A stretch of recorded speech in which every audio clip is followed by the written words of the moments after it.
Лучше еще вот тут. Мы пробуем тут это разжечь костер. Вот своими силами из каких-то щепочек. Вот помощник пришел. Мы тут пробуем костер разжечь. Сейчас, если не получится, я вас позову.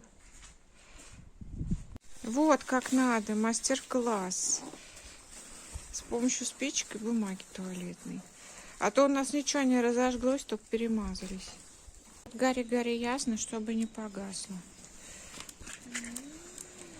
Спасибо большое. А как его потушить потом? Снегом закидать?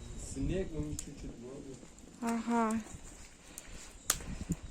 Вот, друзья, надо туалетной бумагой разжигать, а не офисной.